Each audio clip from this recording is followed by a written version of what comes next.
En un primer lugar tenemos que comenzar definiendo qué entendemos por violencia familiar o violencia de género. En este sentido, la Organización Mundial de la Salud define a la violencia como el uso voluntario de la fuerza física empleado por una persona contra otra persona, grupo o comunidad, y esta violencia podrá generar consecuencias, ya sea lesiones físicas, psicológicas, trastornos en el desarrollo de la vida de esa persona, trayendo como consecuencia última la muerte. En otro sentido, el Consejo de Europa define que entiende por violencia familiar como toda acción u omisión cometida en el seno intrafamiliar del grupo, originado por uno de los miembros de esta familia contra alguno de ellos, trayendo como consecuencias lesiones físicas, psicológicas, por otro lado, trastornos en el desarrollo de la personalidad también. Adentrándonos un poco más en la legislación argentina y propiamente las leyes en materia de violencia familiar, tenemos lo que es la ley pionera en este tema, que es la ley 24417, sancionada en el año 94. Antiguamente, en temas de violencia, no existía legislativamente una ley que proteja a las víctimas de violencia, de manera que los jueces y los letrados acudíamos a las normativas que nos traía el Código Civil de Vélez Sarsfield. A partir del año 94, la violencia tiene una ley en la Argentina. Esta ley, como ya dije, es la 24417, y en el artículo 1 nos trae una definición de qué se entiende por violencia familiar como toda acción u omisión, ¿sí?, ejercida sobre uno de los miembros del grupo familiar a través de un maltrato físico, un maltrato psicológico. Nos dice que toda víctima de maltrato físico o psicológico podrá denunciar estos hechos en forma oral o escrita ante el juez con competencia en asuntos de familia y solicitar medidas cautelares conexas. Ahora bien, este artículo, que es el artículo 1 de la ley, trae una definición de qué se entiende por grupo familiar y nos dice que es el originado en el matrimonio o en las uniones de hecho. Si nosotros nos vamos al año 94, vemos cómo esta ley incorpora dentro del concepto de grupo familiar las uniones de hechos o convivenciales. Por otro lado, tenemos que tener en cuenta que en materia de procesos por violencia familiar estamos en presencia de una denuncia y no frente a una demanda, es decir, que no reviste las características propias de un juicio, ¿sí?, con un traslado de la demanda y todas las características que reviste el mismo. Por otro lado, el juez en las primeras medidas que adopte no va a dictar una sentencia, sino que va a dictar resoluciones, generalmente con una primera resolución que dicta el juez de familia. Ya se van a otorgar estas medidas cautelares o autosatisfactivas, como alguna doctrina la denomina.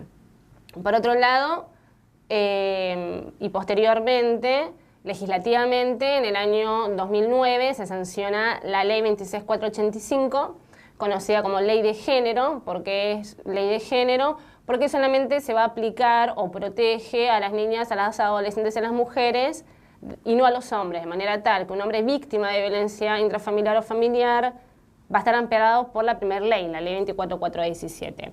En este sentido, la ley, la 26485, en el artículo 4 nos trae una definición de qué se entiende por violencia. En este sentido nos dice que se entiende por violencia contra las mujeres toda conducta, acción u omisión que de manera directa o indirecta, tanto en el ámbito público como en el privado, basada en una relación desigual de poder, afecte la vida, la libertad, la dignidad, la integridad física, psicológica, sexual, económica y o patrimonial.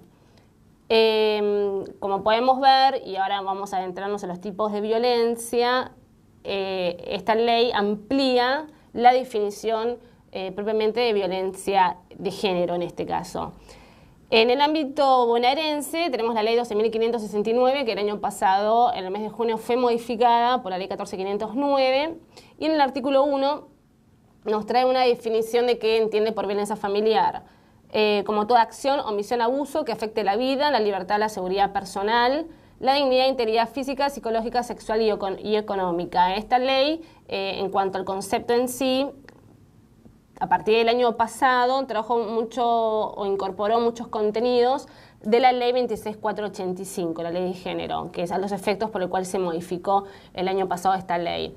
Adentrándonos en los tipos de violencia, y si nosotros nos detenemos en el concepto traído por la ley 24417, vemos que solamente ampara el tipo de violencia física y o violencia psicológica, es decir, que en el año 94 una víctima de violencia de tipo sexual, por ejemplo, no estaba amparada por esta ley. Por violencia física, que entendemos todo daño que se genere en la víctima, ¿sí?, en el cuerpo, generando un dolor o una lesión. El tipo de violencia psicológica es aquella que se emplea verbalmente en la víctima a través de los insultos, de los menosprecios, comprende también la desvalorización, la culpabilización, las humillaciones. Cuando se legisla o se dicta la ley 26485, como ya mencioné en la definición, incorpora otros tipos de violencia, como es ser la violencia sexual, es originada en la víctima a través del mantenimiento de relaciones sexuales sin la voluntad propia de la misma, o sea, afectando su libertad sexual. En la ley, la 26485, cuando nos habla acerca de la violencia sexual, incorpora también lo que es la trata de personas, la prostitución forzada, la coerción y el abuso sexual. Otro de los tipos que incorpora la ley 26485 es la violencia económica y o patrimonial, que con este tipo de violencia lo que se procura, ¿sí?, es resguardar los bienes patrimoniales existentes, ya sea en el matrimonio o en las uniones de hecho. Y por último tenemos la violencia simbólica, que es aquella que se manifiesta a través de los patrones estereotipados de género, como ser a través de los medios de comunicaciones, de las publicidades, generando este estereotipo de género existente en la sociedad. La ley 12.569, a partir del año pasado, incorpora otros tipos de violencia recogidos por la 26485, que es la violencia económica y o patrimonial y la violencia sexual. Ahora bien, una mujer, particularmente tomo el término mujer, ya que estadísticamente son las mayores víctimas en esta temática, cuando radica una denuncia por violencia familiar, tiene que solicitar medidas cautelares o medidas autosatisfactivas. En este sentido, la ley 24417 originariamente nos trae medidas de protección, que posteriormente, con la sanción de la 26485, se ampliaron estas medidas de protección. En el artículo 4 de la 24417 nos dice qué medidas cautelares van a proteger a la víctima. Entre ellas nos menciona que el juez podrá dictar la exclusión del agresor del hogar, podrá dictar una prohibición de acercamiento y o contacto, ya sea al domicilio, a donde se encuentra la víctima, a los lugares de estudio y de trabajo, a los hijos también, en caso en que fueran víctimas de violencia. Podrá a su vez otorgar el reintegro de la mujer al hogar que se vio a lo mejor ante la situación de riesgo, debió salir con carácter urgente, solicitando la exclusión y el reintegro a su domicilio. Estas medidas se dan de manera conjunta, que ahora las vamos a ver. En caso de que hubiera hijos menores de edad, se podrá otorgar provisoriamente alimentos, tenencia y régimen de comunicación, que también va a depender de cada caso en particular este régimen. El juez tiene obligatoriamente la obligación de establecer el plazo de duración de dichas medidas cautelares. Ahora bien, ¿qué nos ha dicho la jurisprudencia, la Sala en este sentido? Que conforme a lo dispuesto por el artículo 4 de la ley 24417, las medidas cautelares tienen carácter provisorio o limitado en cuanto al plazo. ¿Cuál es el fin intuitivo de esta medida de exclusión del hogar? Es retirar al agresor del domicilio a fin de resguardar a las víctimas y por este periodo donde se lo excluye al agresor, no va a poder acercarse a dicho domicilio. Igualmente, cuando se lo notifica de esta medida de protección, en dicha oportunidad el agresor deberá retirar sus efectos personales. Por otro lado, hay algunos criterios a los fines de aplicar esta medida de exclusión. Algunos juzgados dictan la medida de exclusión inaudita aparte, es decir, que con el solo relato de la denunciante es motivo suficiente para ordenar esta medida. Otros juzgados lo que hacen es citar a una audiencia, a una entrevista al denunciado, a los fines de invitarlo que se autoexcluya, con todos los riesgos que esto pueda meritar para la víctima. Ustedes imagínense si la mujer se acerca a radicar la denuncia y posteriormente vuelve a su domicilio, porque a lo mejor no tiene otro lugar a donde ir, y posteriormente se lo notifica al enunciado que tiene que comparecer a los estrados del juzgado a los fines de charlar e invitarlo a que se autoexcluya, esta situación genera un riesgo propio para la víctima y para los hijos al ser notificado de dicha denuncia. Yo soy del criterio que con el solo relato de la mujer ya es material suficiente a los fines de ordenar esta exclusión. Alguna doctrina considera que se debe llevar a cabo luego de ir a la contraparte, sin que sea por ello que se afecte el principio de bilateralidad del proceso. La Sala C, en este sentido, nos ha dicho que el artículo 4 de la Ley 24.417 otorga facultades al juez para adoptar las medidas adecuadas a las circunstancias del caso, sin sustanciación previa, entre las que se encuentra la exclusión del hogar. La Sala C también nos ha dicho que no se advierte la existencia de motivo que obliga a ordenar la exclusión del hogar del denunciado si de las constancias de autos surge que la situación de violencia alegada no es actual, sino referida a hechos que habrían ocurrido en el pasado. Otra de las medidas que nos puede otorgar un juez en el marco de un proceso de violencia familiar es la prohibición de acercamiento. La prohibición de acercamiento, ¿qué implica? Que el enunciado no se va a poder acercar al domicilio, que el enunciado no se va a poder acercar a la persona de la víctima, a los lugares de estudios, tampoco se podrá acercar a las familias extensas de la víctima y a los lugares de trabajo y estudio.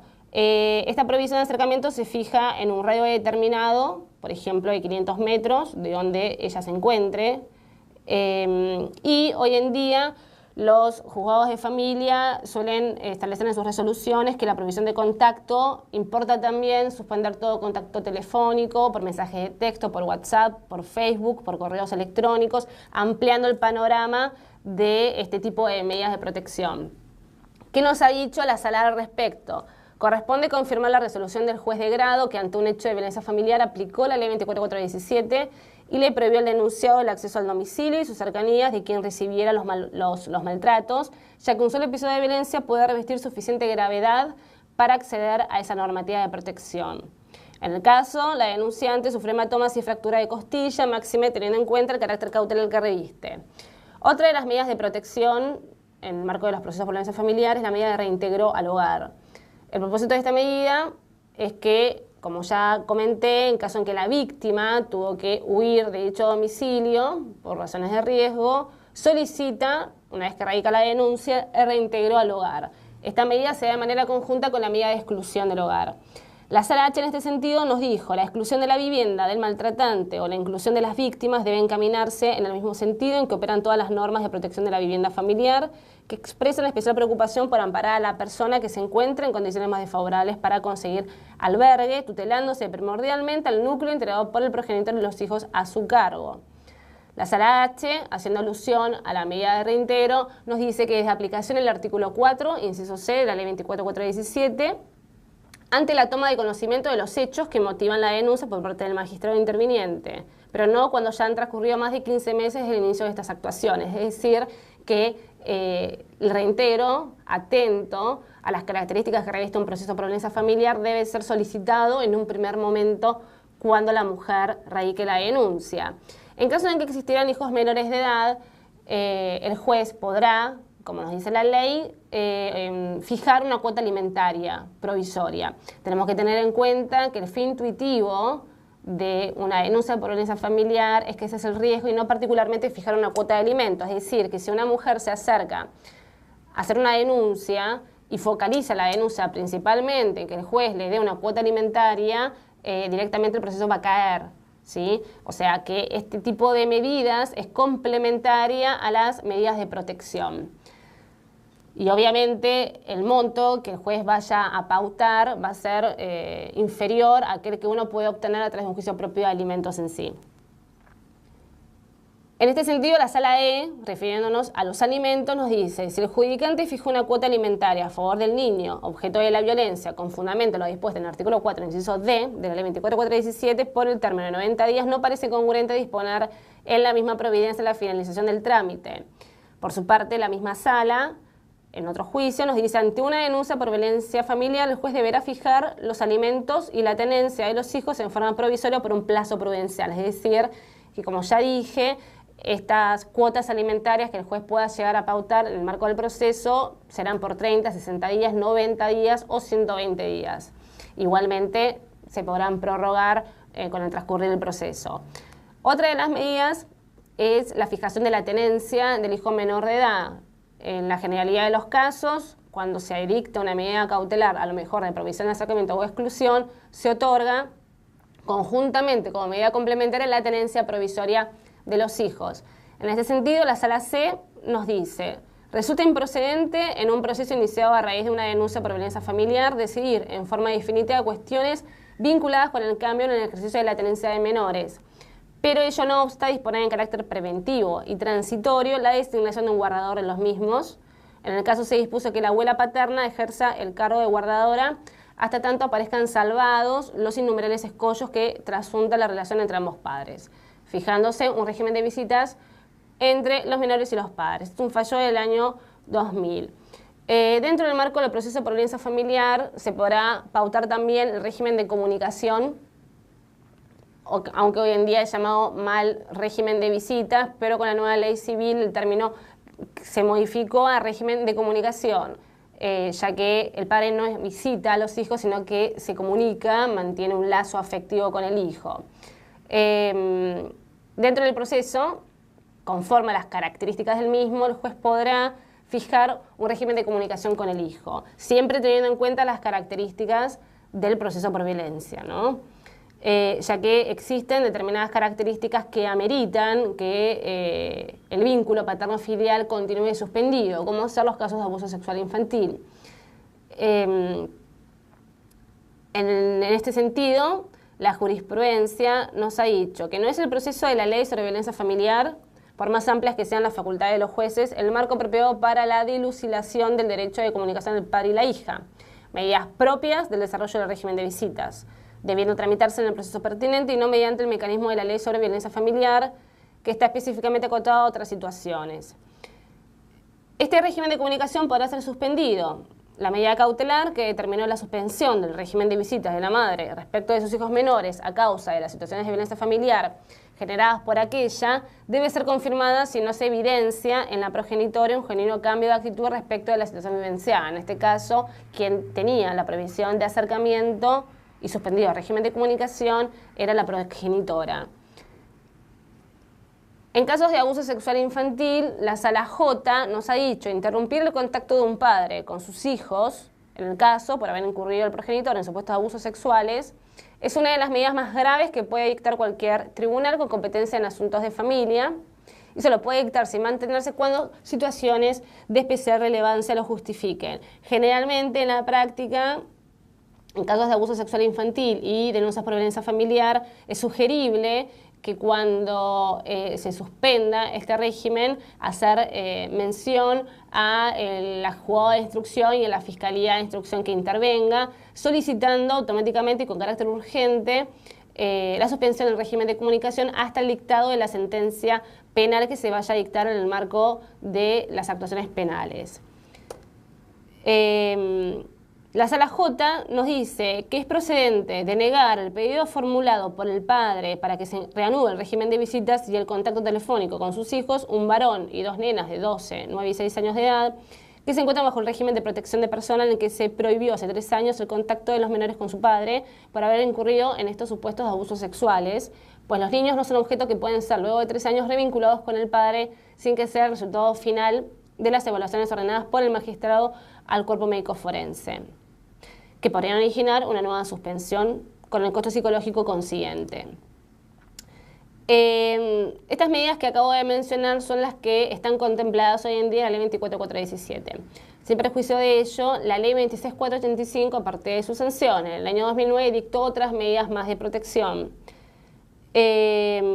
Incorpora también o mantiene la prohibición de acercamiento, que está tanto, como dije, en la 24417 y en la 12569 en el ámbito del orden bonaerense.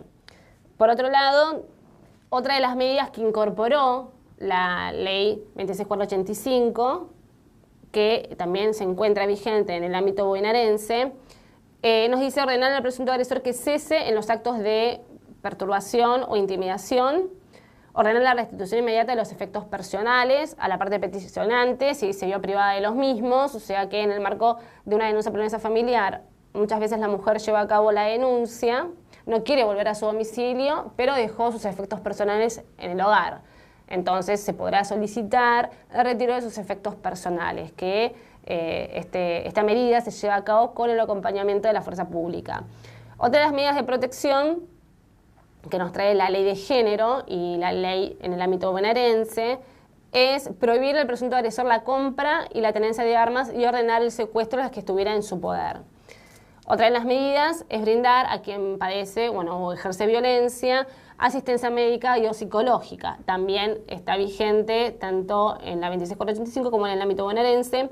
Otra de las medidas es ordenar medidas de seguridad en el domicilio de la mujer y toda otra medida necesaria, nos dicen las leyes, a fin de garantizar la seguridad de la mujer que padece violencia. En este punto me detengo y considero necesario hacer alusión particularmente a cuanto la ley nos dice otorgar toda otra medida de seguridad, ¿sí?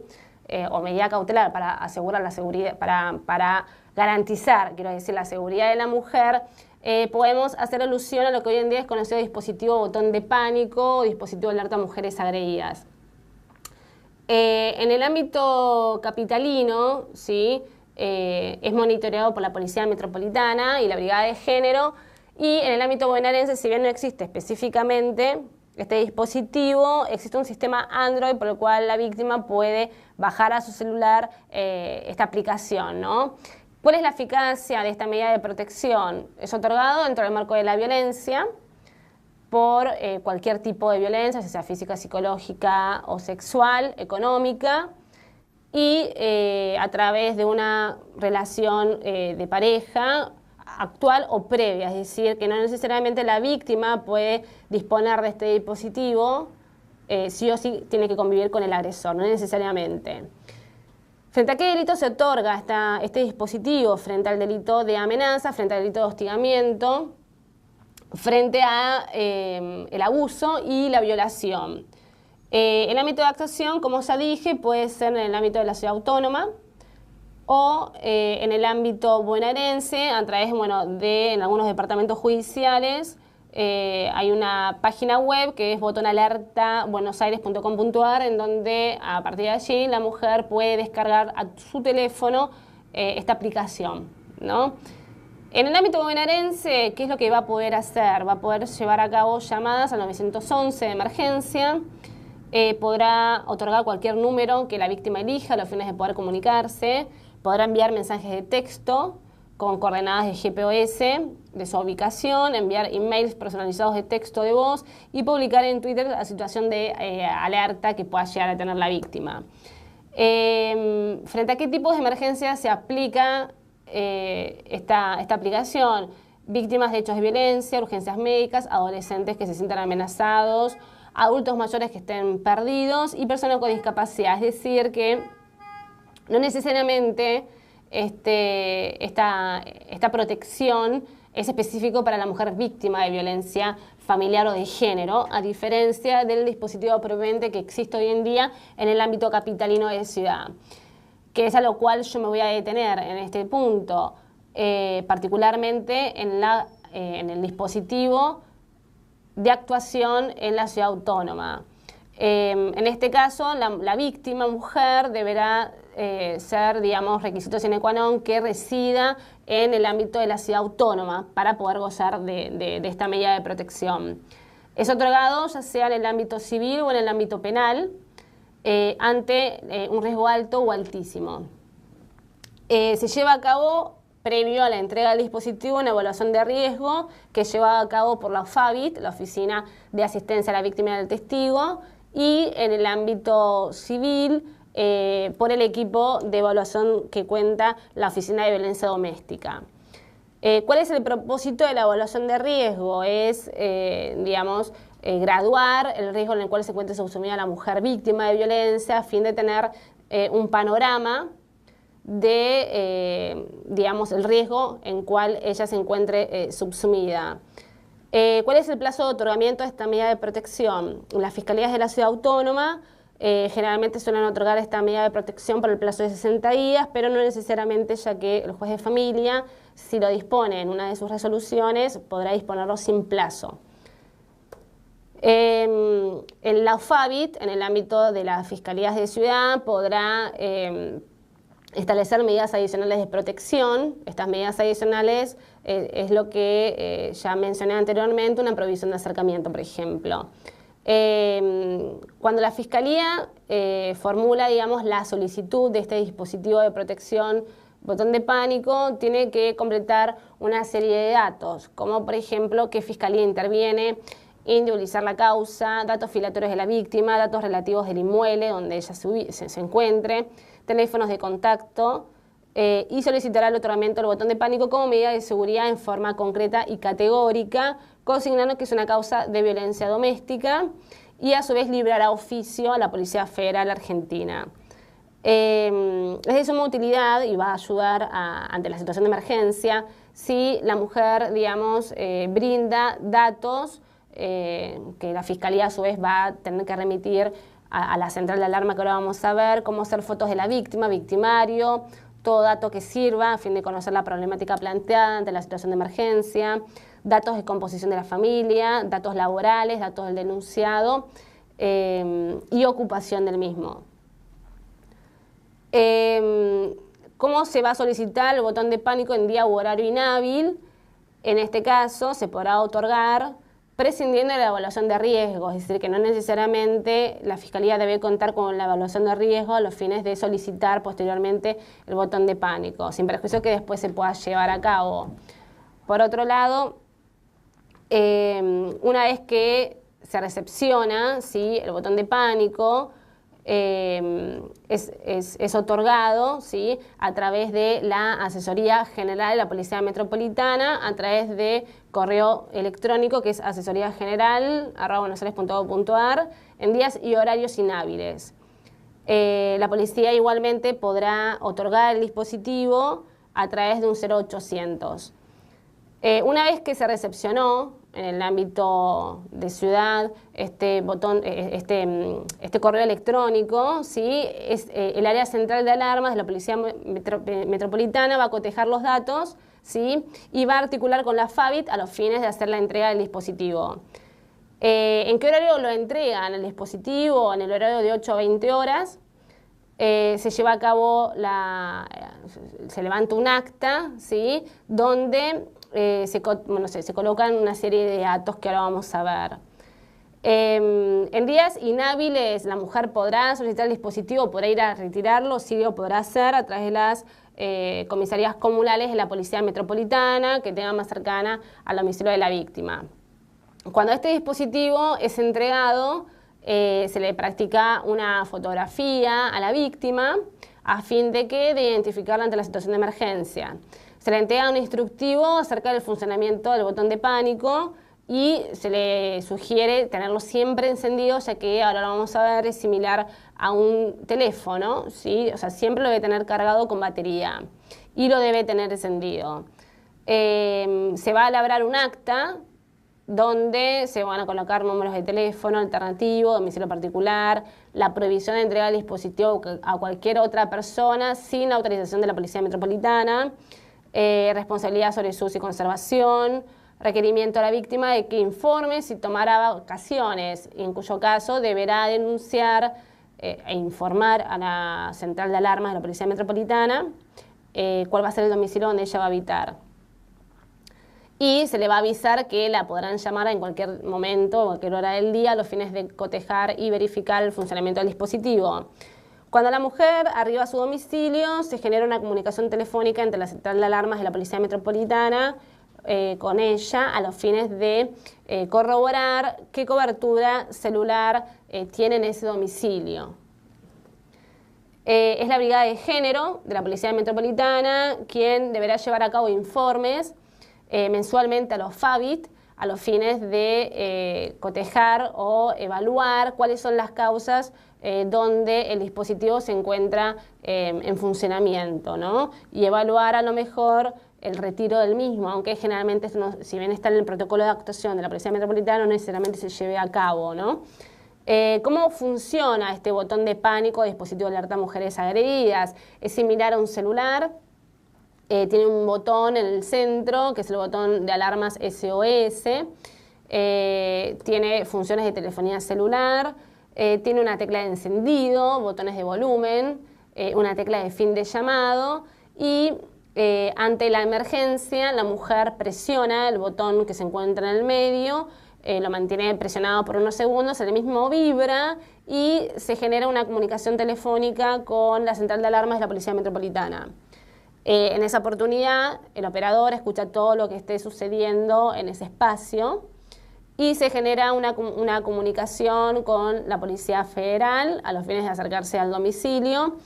Si la mujer se encuentra fuera del radio de actuación de la Policía Metropolitana, se comunica a la Policía Federal a los fines que acerca un patrullero al domicilio o al lugar donde ella se encuentre. En ese mismo momento, si el victimario se encontrara allí, automáticamente lo va a detener. Por otro lado, el funcionamiento del dispositivo es mucho más efectivo en aquellos domicilios y o lugares ya denunciados previamente por la mujer en oportunidad en que lleva a cabo el retiro del dispositivo. ¿Qué sucede si a lo mejor en la primera resolución dentro del marco del proceso de familia el juez no otorga el dispositivo botón de pánico? ¿La mujer podrá gozar de esta medida de protección? Sí podrá. En este caso será función del letrado, el abogado que está interviniendo en el proceso, solicitándolo por escrito. En esta instancia, el abogado podrá solicitar el dispositivo haciendo alusión al artículo 26, inciso 7, que es el que ya mencioné, en cuanto a toda otra medida más de seguridad a los fines de garantizar la seguridad de la mujer. Solicitando esta protección, ¿sí?, en beneficio de la denunciante y de los hijos. En esta oportunidad, en el mismo escrito, cuando lo solicite, deberá el letrado o la letrada solicitar que se libre oficio al señor jefe de la Policía Metropolitana a los efectos de que brinde el dispositivo botón de pánico a la denunciante. En el oficio que se vaya a llevar a cabo se deberá reunir los requisitos propios de una requisitoria judicial, en este caso el oficio, y colocar el auto resolutivo por el cual se otorga esta medida de protección. Una vez que el oficio se encuentra firmado y sellado por el juzgado de familia, la mujer deberá ir a la Policía Metropolitana, a la central de alarmas, en Regimiento Patricios, en el horario que ya mencioné de 8 a 20 horas, y allí mismo se llevará a cabo esta acta y todos los requisitos propios de entrega del dispositivo. De manera que además de las medidas preventivas o cautelares que nos trae la ley, existen otras medidas más de protección, particularmente en el ámbito capitalino, como es este dispositivo, ¿no? Por otro lado, nosotros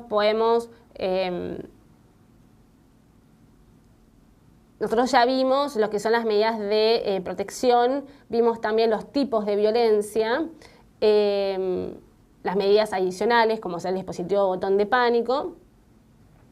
Y nosotros tenemos que tener en cuenta que dentro del marco del proceso de violencia familiar existe una ley.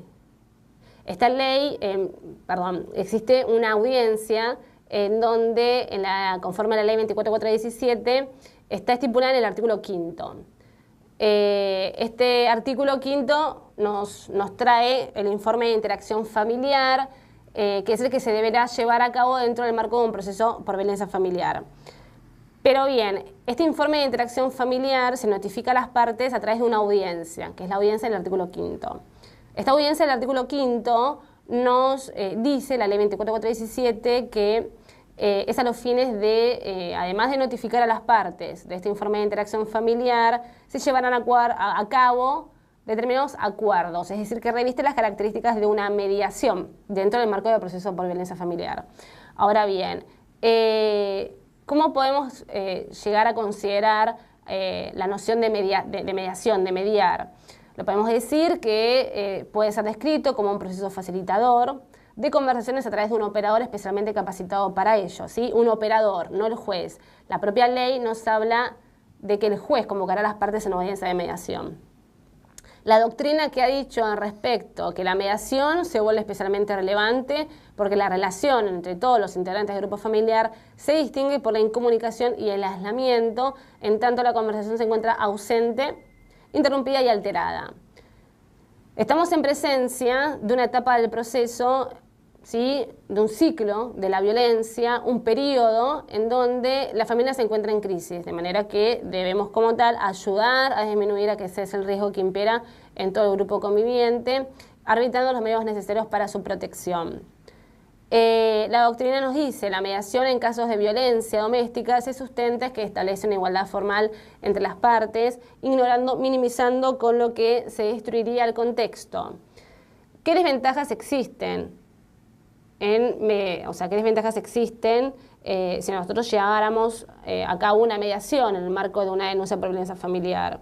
Tenemos que tener en cuenta que es una relación donde hay un desequilibrio de poder, que manipula las relaciones, que mantiene un poder de superioridad sobre la misma, de manera que la parte más débil se encuentra en inferioridad de condiciones. Tenemos que tener en cuenta que hay una situación de desequilibrio, que es imposible negociar y llevar a cabo determinados acuerdos entre las partes, entre la víctima y entre el victimario. En una mediación se requiere neutralidad y conforme a las características de una mediación, y esta neutralidad no existe en el marco de un proceso por violencia familiar. Es una relación donde hay una diferencia de poder. Si nosotros lleváramos a la mujer víctima de violencia a mediar, estaríamos afectando sus valores como tal.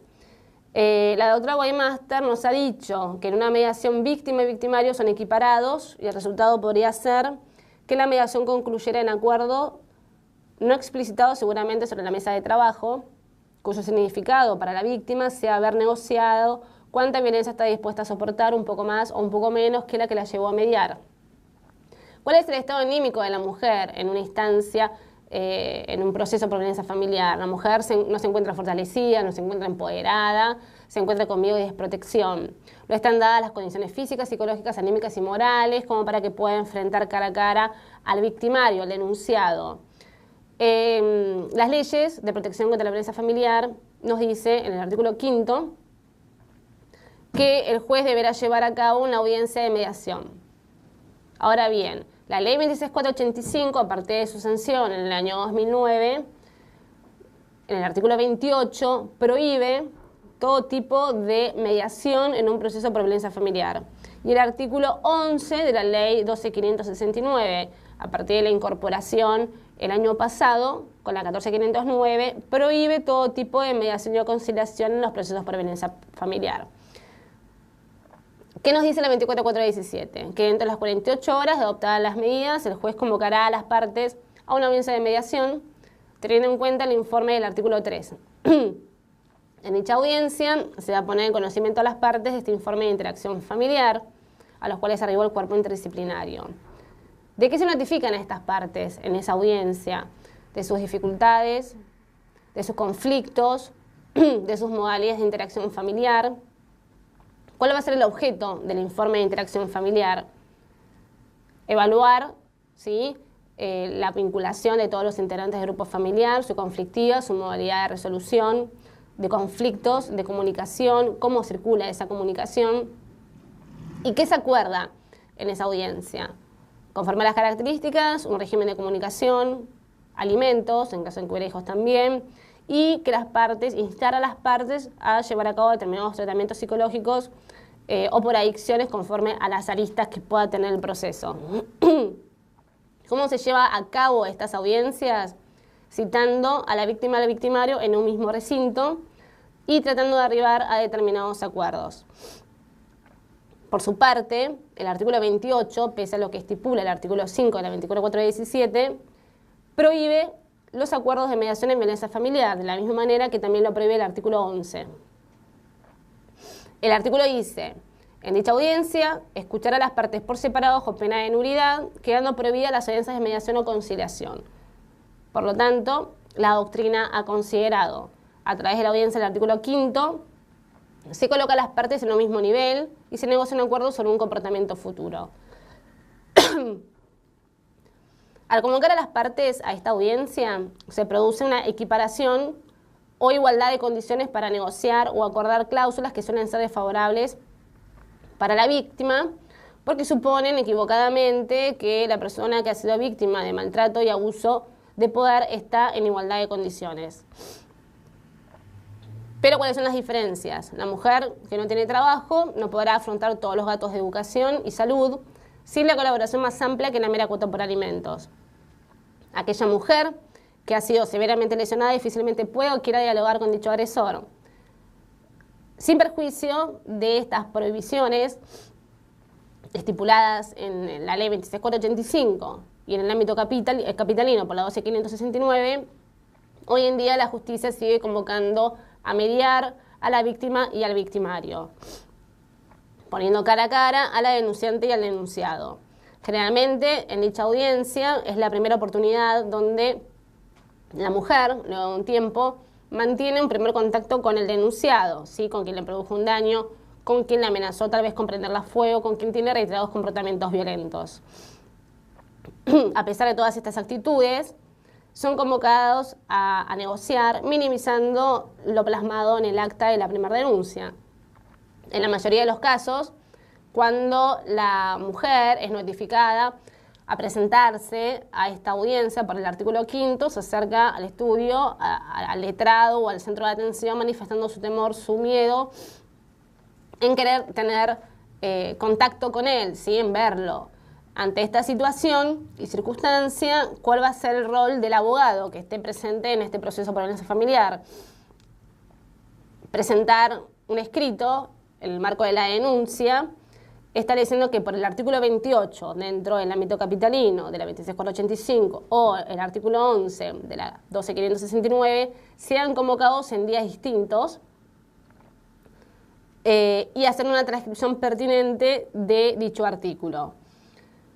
¿Qué debemos poner en conocimiento a la justicia, al juez de esta situación? En nuestro escrito, manifestar que la mujer está por iniciar terapia o que a lo mejor está en tratamiento, pero que aún no se encuentra fortalecida o empoderada para asistir, ¿sí?, al juzgado, a dicha audiencia, que no están dadas las condiciones físicas, psicológicas, anímicas y morales como para que pueda, digamos, enfrentar y negociar algún tipo de acuerdo con el victimario, tanto para ella como para sus hijos, estableciendo o resolviendo la situación en un pie de igualdad. También suele suceder que esta audiencia sea fijada el mismo día, pero con una diferencia horaria de 30 minutos. Se la cita a la denunciante a las 9 de la mañana, por ejemplo, y al denunciado a las 9:30 de la mañana. Esta situación tampoco es viable porque se podrá llevar a cabo las circunstancias de que igualmente ambas partes se encuentren con todas las características que ello puede revestir.